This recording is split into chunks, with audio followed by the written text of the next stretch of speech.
Students India state സിലബസിൽ nursery മുതൽ +2 വരെ ഇംഗ്ലീഷ് മലയാളം മീഡിയങ്ങളിൽ CBSE 9-10 ക്ലാസുകൾക്കും സ്റ്റുഡൻസ് ഇന്ത്യ. എൻ്റെ പേര് ഷിലിജ എന്നാണ്. വിവേകാനന്ദൻ വയറിലാണ് എന്ന സിനിമയുടെ പ്രൊഡ്യൂസർമാരിൽ ഒരാളാണ്. എന്നോടൊപ്പം ഈ വേദിയിലുള്ളത് കമൽ സാറുണ്ട്, എൻ്റെ ഡയറക്ടർ നസീബ്, അതുകൂടാതെ ഞങ്ങളുടെ അഡ്വക്കേറ്റ് പ്രിയാനന്ദൻ. നമ്മളിവിടെ ഈ ഒരു പ്രസ് മീറ്റിൻ്റെ ഒരു പ്രസക്തി എന്താണെന്ന് വെച്ച് കഴിഞ്ഞാൽ, നമ്മൾക്കെതിരെ ഒരു തെറ്റായൊരു പ്രചരണവും ഒരു കേസും എല്ലാം വന്നിട്ടുണ്ട്. ഈ ഒരു പടം സമൂഹത്തിൽ പുരുഷന്മാർക്കെതിരാണെന്നും സ്ത്രീകൾ നിയമം കയ്യിലെടുക്കാനുള്ള സാധ്യതകളുണ്ടെന്നും അങ്ങനെയുള്ളൊരു തെറ്റായൊരു പ്രചരണം വന്നിട്ടുണ്ട്. അതിൻ്റെ ഒരു ക്ലാരിഫിക്കേഷൻ്റെ ഭാഗമായിട്ടാണ് നിങ്ങളുടെ വന്നിട്ടുള്ളത്. എല്ലാവർക്കും നമസ്കാരം. നമ്മളിത് ഒരു സ്ത്രീപക്ഷ സിനിമ എന്നുള്ള രീതിയിലാണ് ഇത് ചെയ്തിട്ടുള്ളത്. സെൻസർ ചെയ്യപ്പെട്ടിട്ടുള്ള സിനിമയാണ്. സെൻസർ ബോർഡ് US സർട്ടിഫിക്കറ്റ് എന്നുള്ള സിനിമയാണ്. ഇത്തരം വിഷയങ്ങൾ ഇന്ത്യയിലെ എല്ലാ ഭാഷകളിലും നിറയെ വന്നുകൊണ്ടിരിക്കുന്നതാണ്. സ്ത്രീകൾക്ക് ഉണ്ടാകുന്ന പുരുഷ സമൂഹത്തിൽ നേരിടുന്ന പ്രശ്നങ്ങളൊക്കെ ആയിട്ട് ബന്ധപ്പെട്ടിട്ട് ഒരുപാട് സിനിമകൾ ഇതിന് മുമ്പ് ഇറങ്ങിയിട്ടുണ്ട്. വളരെ വർഷങ്ങൾക്ക് മുമ്പൊക്കെ ഇറങ്ങിയിട്ടുണ്ട്. പക്ഷെ പുതിയ കാലത്ത് ഇത് എങ്ങനെയാണ് സ്ത്രീകൾ ഇതിനെ നേരിടുക, പ്രതിരോധിക്കുക എന്നുള്ളതാണ് നമ്മൾ ഈ സിനിമയിലൂടെ പറയാൻ ശ്രമിക്കുന്നത്. ഓരോ കാലഘട്ടത്തിൽ ഓരോ രീതിയിലായിരിക്കും അവർ പ്രതികരിക്കുക. ഇപ്പോൾ നമുക്കൊരു ലീഗൽ നോട്ടീസ് വന്നിരിക്കണം. അതെന്ന് വെച്ചാൽ പുരുഷ സമൂഹത്തെ അപമാനിക്കുന്ന ഒരു സിനിമയാണ് ഈ സിനിമ, നിരോധിക്കണം, ഈ സിനിമ പ്രദർശിപ്പിക്കാൻ പാടില്ല എന്ന് പറഞ്ഞുകൊണ്ട് സെൻസർ ബോർഡിനും ഞങ്ങൾക്കെതിരെ ഒരു പരാതി വന്നിരിക്കുന്നത്, വക്കീൽ നോട്ടീസ് വന്നിരിക്കുന്നു. അപ്പോൾ തീർച്ചയായിട്ടും നമുക്കറിയാം, ഒരു കേസ് വന്നു കഴിഞ്ഞിട്ടുണ്ടെങ്കിൽ അതിനെ ഞങ്ങൾ നിയമപരമായിട്ട് നേരിടും. അതിൻ്റെ അകത്ത് യാതൊരു സംശയമില്ല. കാരണം ഞങ്ങളെ സംബന്ധിച്ചോളം സെൻസർ ചെയ്യപ്പെട്ടൊരു സിനിമ ഇന്ത്യയിൽ എവിടെയും പ്രദർശിപ്പിക്കാനുള്ള സെൻസർ ബോർഡിൻ്റെ അനുമതി ഉള്ളതുകൊണ്ട് തന്നെ ഞങ്ങൾക്ക് മറ്റ് യാതൊരു സാങ്കേതിക തടസ്സങ്ങളുമില്ല ഈ സിനിമ പ്രദർശിപ്പിക്കുക. പിന്നെ തെറ്റായൊരു പ്രചരണം സമൂഹത്തിൽ പുരുഷ സമൂഹത്തിനെതിരെയാണ് എന്ന് ഒരു കാടടച്ച് വെടിവെക്കുന്ന രീതിയിൽ ഒരാൾ വക്കീൽ നോട്ടീസ് അയച്ചിരിക്കുന്നു. ഒരു പുരുഷ സമൂഹത്തിൻ്റെ മൊത്തം അട്ടിപ്പേറാവകാശം ഇപ്പോൾ ഈ പരാതിക്കാരന് മാത്രമെന്ന് നമുക്കാർക്കും പറയാൻ പറ്റില്ല. അപ്പോൾ സ്വാഭാവികമായിട്ടും അദ്ദേഹത്തിന് ഏതെങ്കിലും രീതിയിൽ വ്യക്തിപരമായിട്ട് അദ്ദേഹത്തിൻ്റെ കഥയാണെന്നോ അതല്ലെങ്കിൽ അദ്ദേഹത്തെ അപമാനിക്കുന്ന രീതിയിലാണെന്ന് പറഞ്ഞിട്ടൊരു ഒരാളൊരു പരാതി കൊടുക്കുകയാണെങ്കിൽ നമുക്ക് ആ രീതിയിൽ അതിനെ നേരിടുകയോ സംസാരിക്കുകയൊക്കെ ചെയ്യാം. എല്ലാത്തിടത്തോളം സംബന്ധിച്ചോളം ഇതൊരു കള്ള പരാതിയാണ്. അതല്ലെങ്കിൽ ഈ സിനിമയെ ഡീഗ്രേഡ് ചെയ്യാൻ വേണ്ടിയിട്ട് മനഃപൂർവ്വം ഉണ്ടാക്കി വെക്കുന്ന ഒരു പരാതിയായിട്ടാണ് തോന്നുന്നത്. നമുക്കെല്ലാവർക്കും അറിയാവുന്നതാണ്. ഇപ്പോൾ കഴിഞ്ഞ കുറേ നാളുകളായിട്ട് സിനിമയിൽ ഏത് സിനിമ വന്നു കഴിഞ്ഞിട്ടുണ്ടെങ്കിലും പല രീതിയിലുള്ള ഡീഗ്രേഡ് ചെയ്യുന്ന രീതിയിൽ നടക്കുന്നുണ്ട്. അത് സിനിമയുടെ ഭാഗമായിട്ട് ഞങ്ങളതിനെ അങ്ങനെ കാണുന്നുള്ളൂ. അതിൻ്റെ സ്പോർട്ടി സ്പിരിറ്റിനെ തന്നെ ഞങ്ങൾ എടുക്കുന്നുള്ളൂ. അതൊരു പ്രശ്നമല്ല. പക്ഷേ ഇത് സിനിമയുടെ പ്രദർശന വിജയത്തെ ബാധിക്കുന്ന രീതിയിലേക്ക് ആകുമ്പോഴാണ് മാത്രമാണ് നമുക്കതിനെ എതിരെ പ്രതികരിക്കേണ്ടി വരിക എന്നുള്ളതാണ് ആദ്യം ആമുഖമായിട്ട് എനിക്ക് പറയാനുള്ളത്. ഈ സിനിമയിൽ അഡ്രസ്സ് ചെയ്യപ്പെടുന്ന വിഷയം എന്ന് പറയുന്നത് ഒരു മാരിറ്റൽ റേപ്പിനോട് ബന്ധപ്പെട്ടിട്ടുള്ള ഒരു സബ്ജക്റ്റാണ് ഈ സിനിമ കൈകാര്യം ചെയ്യുന്നത്. ആ വിഷയം എന്ന് പറയുന്നത് നിയമം ലാക്കുനെയാണെന്ന് ലീഗൽ ലാംഗ്വേജിൽ പറയും. എന്ന് വെച്ചാൽ നിയമത്തിൽ അഡ്രസ്സ് ചെയ്യപ്പെടാത്തൊരു വിഷയമാണ്. അതായത് കൃത്യമായൊരു ലോ ഇല്ല. അങ്ങനൊരു സംഭവം നടന്നു കഴിഞ്ഞാൽ എന്താണ് ചെയ്യേണ്ടത്, പരാതിപ്പെടാനോ അല്ലെങ്കിൽ അങ്ങനത്തെ കാര്യങ്ങളിലൊന്നും വ്യക്തമായ നിയമമില്ല. പക്ഷെ ലോ കമ്മീഷൻ അടുത്തിടെ ഉണ്ടായിരുന്ന നിയമത്തിൻ്റെ അമെൻമെൻറ്റ് അല്ലെങ്കിൽ ഭേദഗതി നടത്തുന്ന കാലഘട്ടത്തിൽ ലോ കമ്മീഷൻ കൊടുത്ത റെക്കമെൻഡേഷൻ അനുസരിച്ച് മാരിറ്റൽ റേപ്പ് ഒരു നിയമത്തിൽ ഉൾപ്പെടുത്തണം, അതൊരു ഒഫൻസ് ആക്കണമെന്ന റെക്കമെൻഡേഷൻ ഉണ്ടായിരുന്നു. 2023 നിയമത്തിലും പുതിയതായി അമെൻഡ് ചെയ്ത് വന്ന ഭാരതീയ ന്യായ സംഹിതയിലും ഈ വിഷയം ഒമിറ്റ് ചെയ്യപ്പെടുകയാണ് ചെയ്യുന്നത്. അങ്ങനെ നോക്കുമ്പോൾ ഈ സിനിമ എന്ന് പറയുന്നത് കാലിക പ്രസക്തമായ ഒരു സിനിമയാണെന്ന് മാത്രമേ ഉള്ളൂ. അല്ലാതെ ഒരു പുരുഷ വിരുദ്ധമാണ് എന്ന് പറയാൻ ഒരിക്കലും സാധിക്കില്ല. അതുകൊണ്ട് തന്നെ ഈ പരാതി അല്ലെങ്കിൽ ഈ ലീഗൽ നോട്ടീസ് നമ്മൾ നിയമപരമായി തന്നെ നേരിടും. അതിനുള്ള എല്ലാ കാര്യങ്ങളും ചെയ്യുമെന്ന് മാത്രമാണ് ഈ അവസരത്തിൽ പറയാനുള്ളത്. അതൊരു വ്യക്തിയാണ് വക്കീൽ നോട്ടീസിൽ ഉണ്ടാവും. അതിൻ്റെ പേര് അത് മിസ്റ്റർ ദേവരാജ്, ആളെ ഞങ്ങൾക്ക് കണ്ടിട്ടില്ല. എറണാകുളത്തുള്ള ആളാണ്.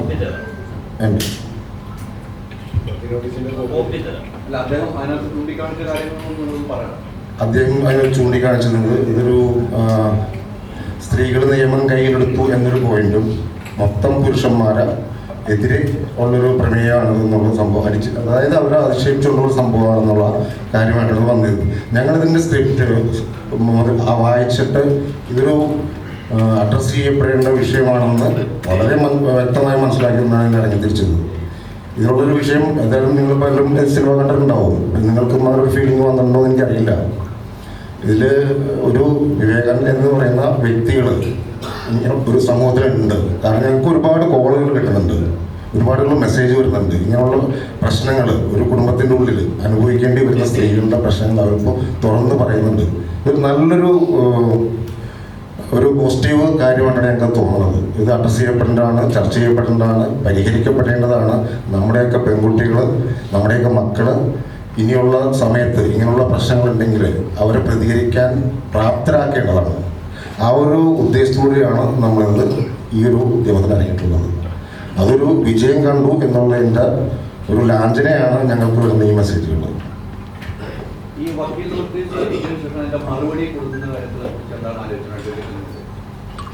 മറുപടി ഉടൻ തന്നെ കൊടുക്കുന്നതാണ്.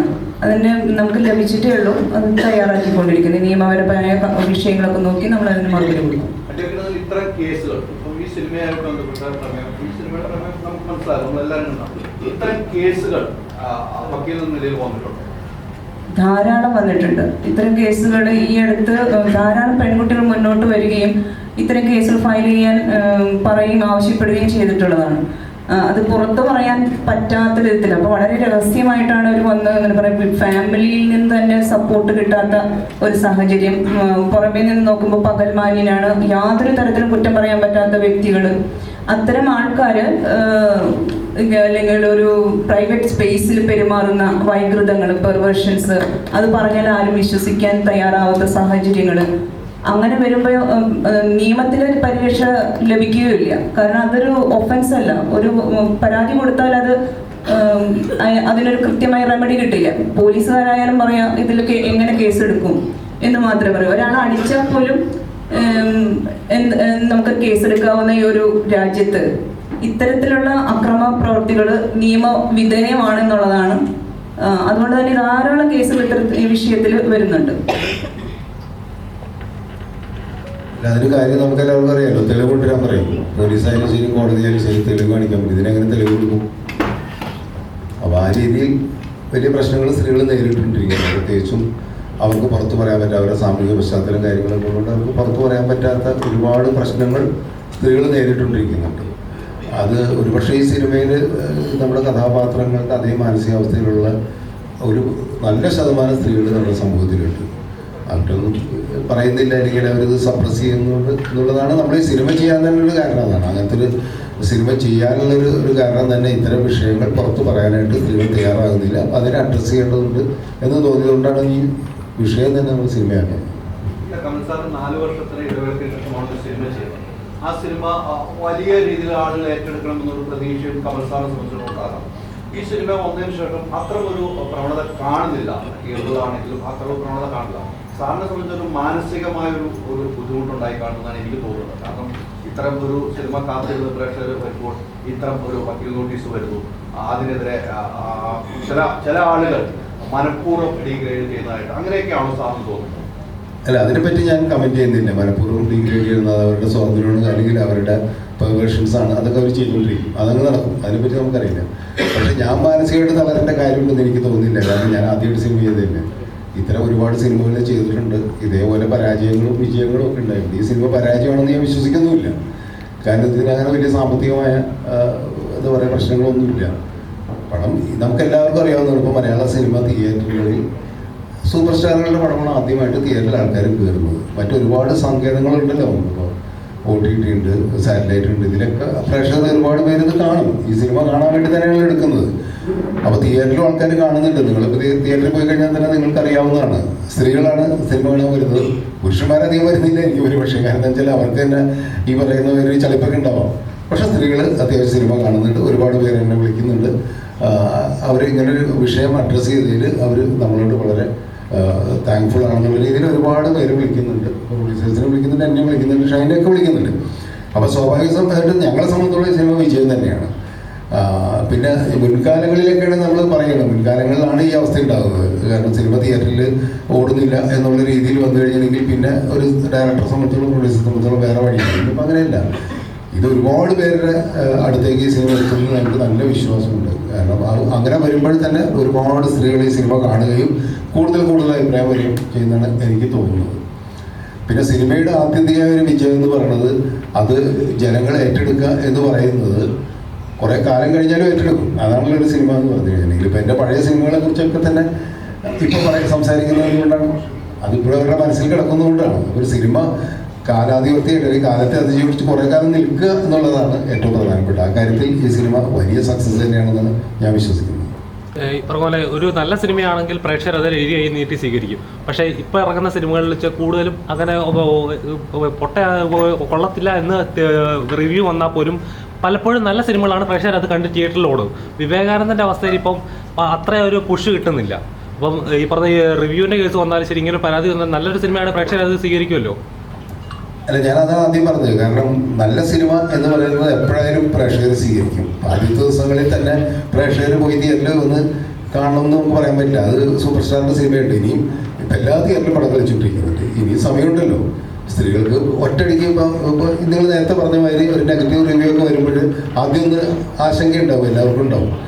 അതിനെ മറികടക്കുന്നത് എങ്ങനെയാണ്? അവരുടെ സുഹൃത്തുക്കളോ അവർക്ക് വേണ്ടപ്പെട്ടവർ ഈ സിനിമ കണ്ട്, പ്രത്യേകിച്ച് സ്ത്രീകൾ സിനിമ കണ്ടിട്ട് അവർ പറയും ഇത് മറ്റുള്ളവർ പറയുന്നത് നോക്കണ്ട, ആണുങ്ങൾ പറയണതാണ്, ആണുങ്ങൾ കുറ്റം പറയുന്നതിൽ അർത്ഥമൊന്നുമില്ല, ഇത് നമ്മൾ കാണേണ്ട സിനിമയാണെന്ന് പല സ്ത്രീകളും പറഞ്ഞ് അവർ വന്ന് തിയേറ്ററിൽ കാണും. അതിനുള്ള സാവകാശം അവർക്ക് കൊടുക്കണം.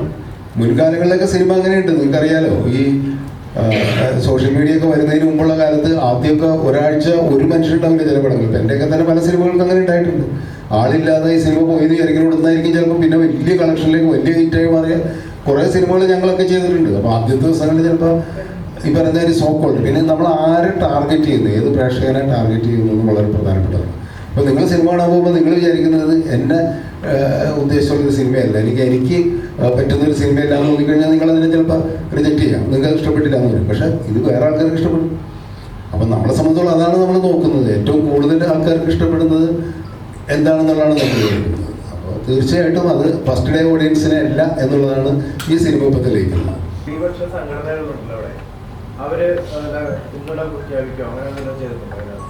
തീർച്ചയായിട്ടും ഒരുപാട് പേര് എന്നെ വിളിക്കുന്നുണ്ട്. കാരണം നമുക്കറിയാവുന്നതാണല്ലോ, അവർക്കൊക്കെ പല രീതിയിൽ ഈ സോഷ്യൽ മീഡിയ അറ്റാക്ക് വരുമെന്ന് പേടിച്ചിട്ടായിരിക്കും അവർ പരസ്യമായിട്ട് പലരും രംഗത്ത് വരാത്തത്.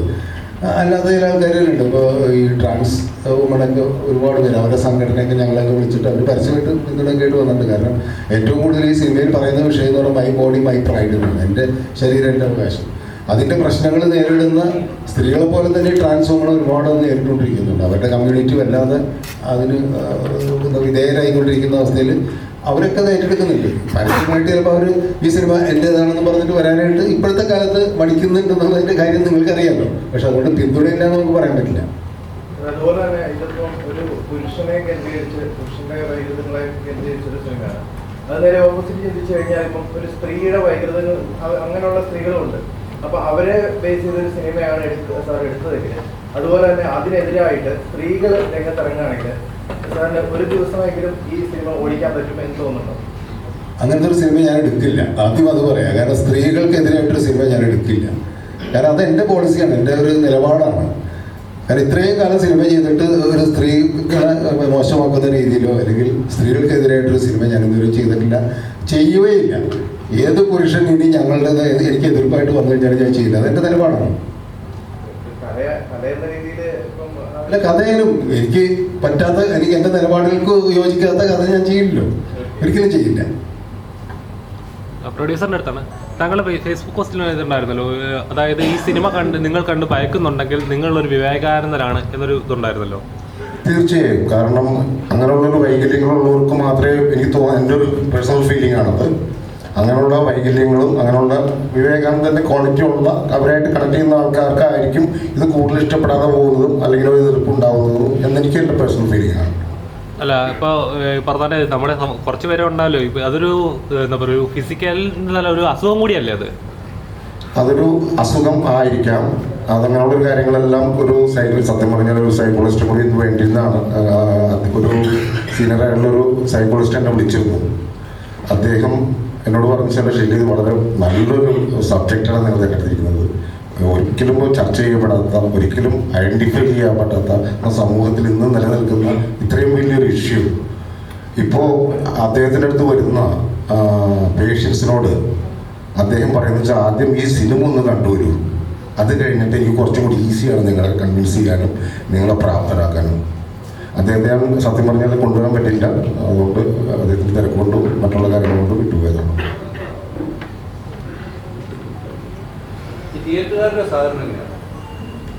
വളരെ നല്ല സഹകരണമാണ്. പ്രത്യേകിച്ചും ഇപ്പോഴത്തെ കണ്ടീഷനുകളിൽ മറ്റു പടങ്ങളൊന്നും ഇല്ലാത്തൊരു സാഹചര്യം കൂടിയാണ്. വളരെയധികം ഡിമാൻഡിങ് ആണ്. ഈവൻ ഞങ്ങൾക്ക് ഒരു 75 തിയേറ്റർ മാത്രമാണ് നമ്മൾ ഉദ്ദേശിക്കുന്നത്. പക്ഷേ 100ഓളം തിയേറ്ററുകൾക്ക് ഞാൻ കൊടുക്കേണ്ടി വന്നു. ഈ വാലിബൻ വരുന്ന സമയത്ത് തിയേറ്ററിൽ നിന്ന് എടുത്തു മാറ്റം തോന്നുന്നുണ്ടോ? നോക്ക്, personally as a producer from my side Naseeb, ഈ ഒരു പടം ഞങ്ങൾ ചെയ്യുമ്പോൾ വലിയൊരു സാമ്പത്തിക ലാഭം ഞങ്ങൾ പ്രതീക്ഷിച്ചിട്ടില്ല. ഞങ്ങൾ പ്രൊഫഷണൽസ് ആയിരുന്നു. ഞങ്ങളതിന് ശേഷം ബിൽഡിംഗ് വർക്ക്, അതായത് ബിൽഡേഴ്സാണ്. ഇപ്പോൾ ഞങ്ങൾക്ക് ഒരു വലിയ സാമ്പത്തികം ഒരു പ്രതീക്ഷ കൊണ്ട് ചെയ്തൊരു പടമല്ല ഞങ്ങളിത്. പ്രത്യേകിച്ചും ഇങ്ങനൊരു സിനിമ ഇൻഡസ്ട്രിയിൽ ഇങ്ങനൊരു സബ്ജക്റ്റ്, ഇതേപോലെ വിജയൻ്റെ ഒരു ഡയറക്ടർ, പിന്നെ ഈ ഒരു സബ്ജക്റ്റ് അതൊരു അഡ്രസ് ചെയ്യപ്പെടേണ്ട ഒരു സബ്ജക്റ്റ് എന്ന് തോന്നുന്നുകൊണ്ടും അതൊരു ആരും ഇതുവരെ ചെയ്യാതിരുന്നുകൊണ്ടും ഞങ്ങൾ ഇതിനൊരു അറ്റംപ്റ്റ് ചെയ്തതാണ്. നേരത്തെ പറഞ്ഞില്ലേ, വാലിബം വരുമ്പോൾ പടം എടുത്ത് മാറ്റാന്നുള്ളത് തിയേറ്ററുകാരുടെ ഡിസ്ട്രിബ്യൂട്ടറൊക്കെ ഇതനുസരിച്ചാണ്, മനസ്സിലായില്ലേ? അപ്പോൾ അതിനെപ്പറ്റി ഞങ്ങൾ നേരത്തെ ബോധവാന്മാരായിരുന്നു. അതുകൊണ്ട് തന്നെ ഇത് മാറില്ല എന്നുള്ളൊരു വിശ്വാസം കൊണ്ട് തന്നെയാണ് ഈ സമയത്ത് റിലീസ് ചെയ്തത്.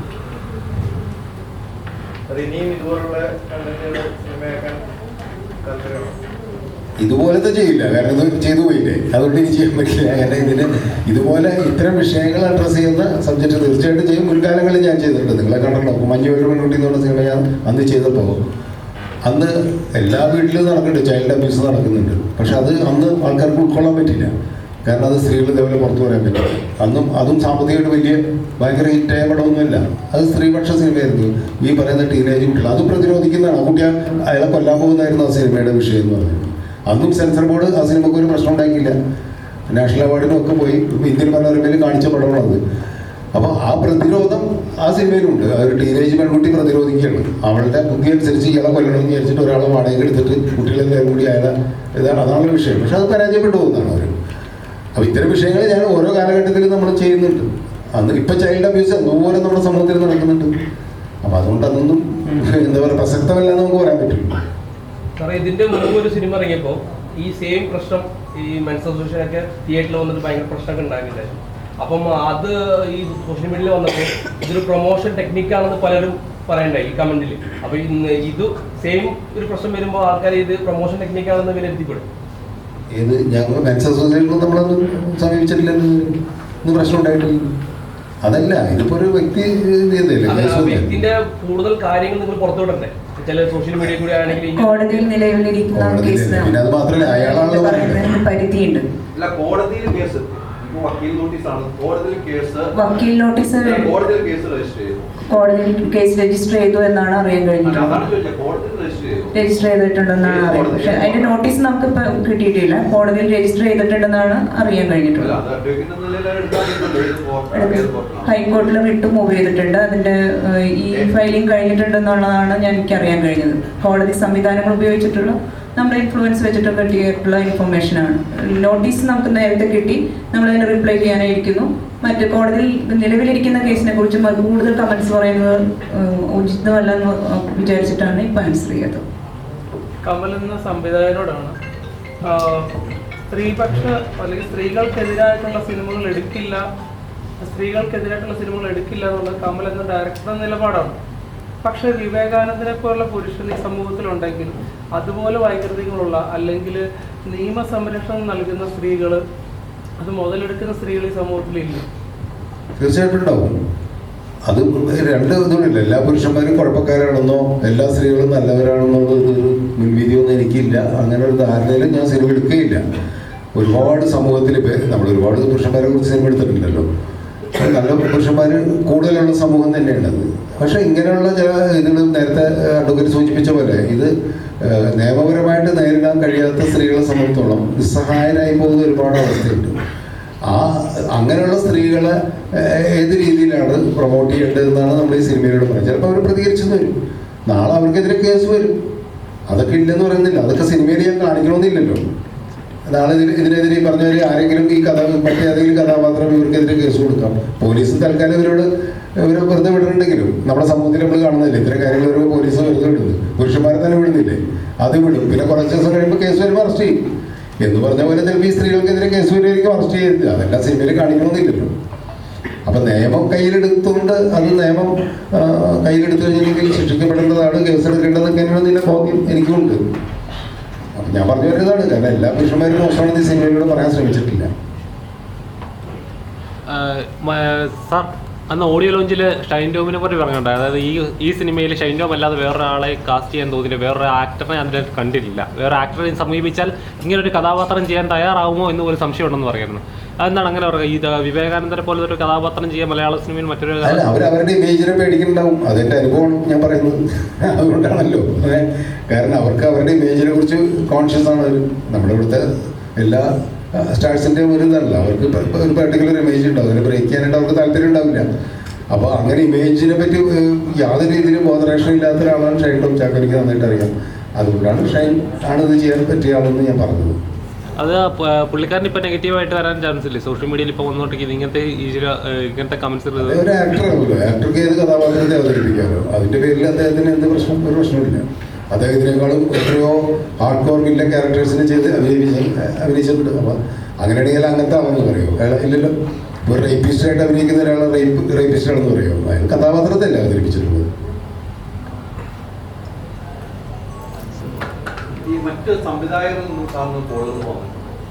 ഒരു കുറേ പേരുണ്ട്, എസ്പെഷ്യലി യങ്സ്റ്റേഴ്സ് ആയിട്ടുള്ള.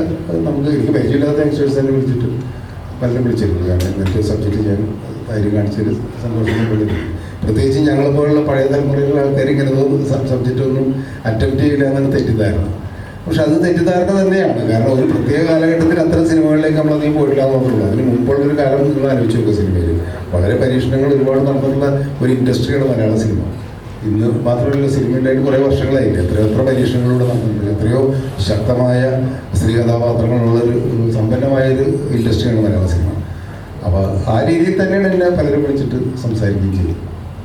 ഓഡിയോ ലോഞ്ചിൽ പറഞ്ഞാൽ ഞാൻ കുറേ നാൾ വീട്ടിലിരുന്നു എന്ന് സാർ അന്ന് ഓഡിയോ ലോഞ്ചിൽ പറഞ്ഞു. കുറേ നാളിരുന്നു, ഞാനൊരു നടൻ്റെ പിന്നാലെ നടന്നാണ് എനിക്ക് ഇരിക്കേണ്ടതായി വന്നത്.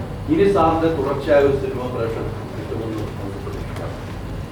അതെനിക്കിപ്പോൾ ഒന്ന് പ്രഡിക്റ്റ് ചെയ്യാൻ പറ്റില്ല. കാരണം എന്ന് വെച്ച് കഴിഞ്ഞാൽ പല ഘടകങ്ങളും ഒത്തു വരണം. പുതിയൊരു കഥ ഉണ്ടായി വരണം, കഥ എനിക്ക് വർക്ക് ചെയ്യണം, അതിൽ ചെയ്യാൻ പറ്റുന്ന പ്രൊഡ്യൂസർ വരണം, ഒപ്പം ആർട്ടിസ്റ്റ്. നമുക്കറിയാമല്ലോ, ഇപ്പോൾ ആർട്ടിസ്റ്റുകളുടെ ഒരു പ്രശ്നം എന്ന് പറഞ്ഞു കഴിഞ്ഞാൽ അവർക്ക് ഒരുപാട് ചോയ്സ് ഉണ്ട്. ഇഷ്ടംപോലെ പടങ്ങൾ നടക്കുന്നുണ്ട്, ഒരുപാട് ഡയറക്ടേഴ്സ് ഉണ്ട്, ഒരുപാട് പ്രൊഡക്ഷൻ നടക്കുന്നുണ്ട്. തന്നെ അവരുടെ അടുത്ത് വരുന്ന ഒരുപാട് കഥകളുണ്ട്. ചോയ്സ് ഉള്ളതുകൊണ്ട് അവരാണ് തീരുമാനിക്കേണ്ടത് ഏത് പടം ചെയ്യണം, ഏത് പടം ചെയ്യണ്ട. അപ്പോൾ അങ്ങനെയുള്ള ചില ഡിലേകൾ വരും. അല്ലാതെ സിനിമ ചെയ്തുകൊണ്ടിരിക്കും. കാരണം നമുക്ക് തൊഴിലതാണല്ലോ. ഇത്രയും വർഷം സിനിമ ചെയ്തിട്ട് തന്നെയാണ് ഇനിയും സിനിമ ചെയ്തുകൊണ്ടിരിക്കും. സാർ, ഇപ്പോൾ ഈ ഒരാഴ്ച തന്നെ ഏകദേശം 8 പടങ്ങളോളം ഇറങ്ങുന്നുണ്ട്. അപ്പം അതിനുശേഷം അതിൽ നിന്ന് തന്നെ കഷ്ടിച്ച് 2 ആഴ്ചയെങ്കിലും ഓടുന്നത് 1-2 പടങ്ങൾ മാത്രമാണ്. ബാക്കി പടങ്ങളെല്ലാം തിയേറ്ററിൽ നിന്ന് വാഷ് ഔട്ടായി പോവാണ്.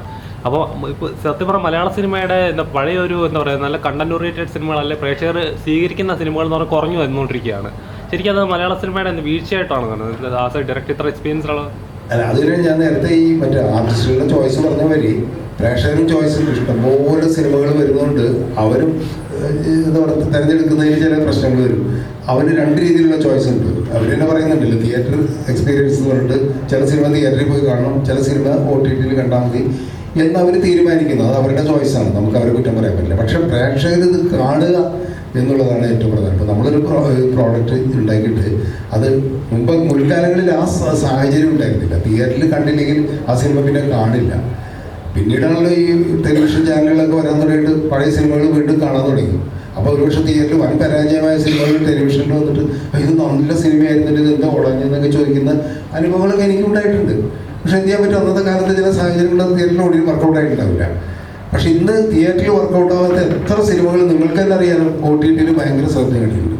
അപ്പോൾ തിയേറ്റർ എക്സ്പീരിയൻസ് വേറെ, OTT-യിലും അല്ലെങ്കിൽ നമ്മുടെ സ്വകാര്യതയിലിരുന്ന് നമ്മൾ സിനിമ. അപ്പോൾ എന്തായാലും സിനിമ എന്ന് പറയുന്നത് അങ്ങനെ തള്ളിക്കളയേണ്ട ഒരു മീഡിയ അല്ല. അതുകൊണ്ടാണ് ഇത്രയധികം സിനിമ ഇവിടെ ഉണ്ടാകുന്നത്, ഇത്തരം ഒരുപാട് പ്രൊഡ്യൂസേഴ്സ് ഇവിടെ വരുന്നത്.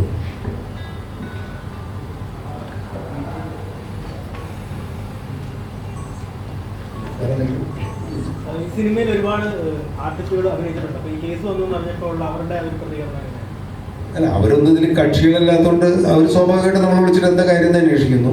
പിന്നെ ഇതിപ്പോൾ ഒന്ന് ന്യൂസായിട്ടൊന്നും അധികം വന്നിട്ടില്ലല്ലോ. ഇനി ഞങ്ങളെ വിളിച്ച് ചോദിച്ചു, അപ്പോൾ അവിടെ കേസ് നമ്മൾ നേരിടും, പ്രൊഡ്യൂസറും ഡയറക്ടറും നേരിടും. അങ്ങനെയാണ് സാധാരണ ചെയ്യാറ്. ഇപ്പോൾ അവരുടെ പേരിലും കൂടി കേസ് ഉണ്ടെങ്കിലല്ലേ അവർക്ക് അതിൻ്റെ ഒരു ബാധ്യത ഏറ്റെടുക്കേണ്ടതുള്ളൂ.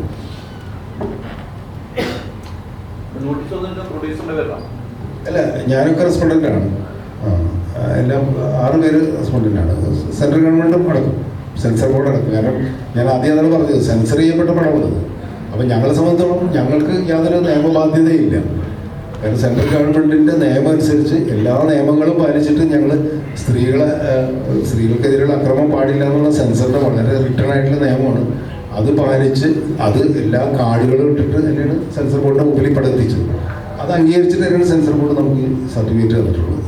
അതുകൊണ്ട് സ്വാഭാവികമായിട്ടൊരു കേസ് കൊടുക്കുമ്പോൾ അവരെ കൂടി കക്ഷിയാക്കുമല്ലോ, അത് മാത്രമേ ഉള്ളൂ. വേറെ ഒന്നുമില്ലെങ്കിൽ ഞങ്ങൾ പ്രധാനമായിട്ടും പറയാൻ ഉദ്ദേശിച്ചത് തന്നെയാണ്. കാരണം ഇത്തരം സിനിമകൾ ഒരാൾക്ക് കേസ് കൊടുക്കാം, എന്ത് വേണമെങ്കിലും ചെയ്യാം, അതിനകത്തൊന്നും ആർക്കും ഒരു കുഴപ്പമില്ല.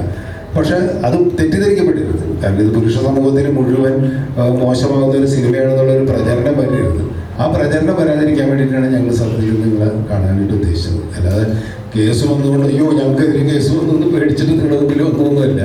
കേസ് നിയമത്തിൻ്റെ വഴിക്ക് തന്നെ വിളിച്ചു. പക്ഷേ ഇത് തെറ്റിദ്ധാരണ ഉണ്ടാക്കരുത്.